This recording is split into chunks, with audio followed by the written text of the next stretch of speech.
I'm James Heaney, and this is Brief News Brief.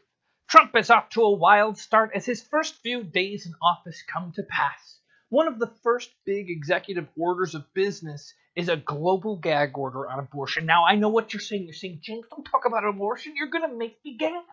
But this is one of Trump's first big acts. We have to talk about it. It introduces a ban on funding for any international organization that will even discuss or acknowledge abortion.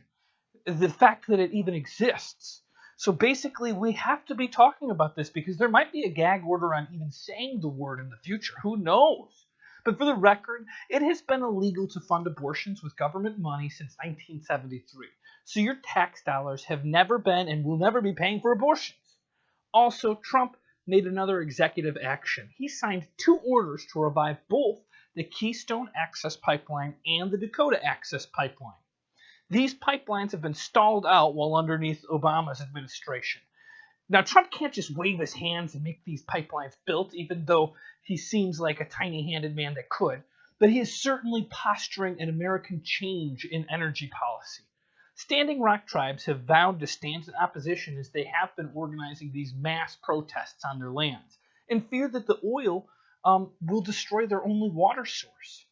Trump also doubled down his claims that there was a widespread voter fraud, even though there's no evidence that there was fraud at any scale at all. He says millions of illegals voted for Hillary. Again, there's absolutely no evidence of this, but he does reserve the right to implement an investigation if he, in fact, does believe this to be true. But if he's just saying this because he has hurt feelings about losing the popular vote, I suggest he does not do an investigation.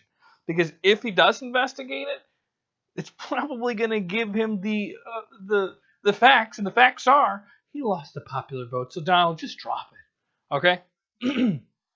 Also, just today, Trump signed an order building the border wall and adding immigration enforcement.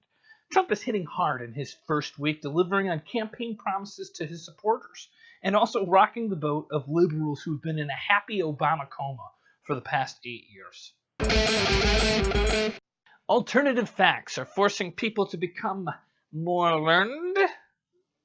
Sales of George Orwell's dystopian novel 1984 have skyrocketed since special advisor to President Trump, Kellyanne Conway, was quoted on Meet the Press saying Press Secretary Sean Spicer was simply giving alternative facts while refuting attendance numbers at the president's inauguration on January 20th. As of Tuesday, the book jumped all the way up to number 2 on Amazon's bestseller list, encouraging the belief that people are really starting to question authority, or at the very least, the English language. Alternative facts, as Orwell alluded to in his 1943 essay, are an attempt to shape the very nature in which we accept facts as, factual. While most people believe that 2 plus 2 equals 4, if you can convince enough people that 2 plus 2 equals banana, well, then other versions of the same story could also be considered true and delicious.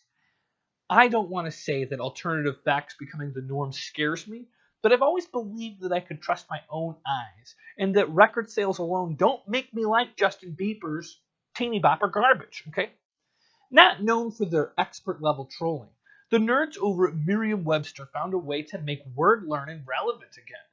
After taking a much-needed break from the tedious task adding to the meaning of the word snowflake, internet searches of the word facts spiked over the weekend, prompting a tweet from the dictionary stating that a fact is a piece of information presented as having objective reality.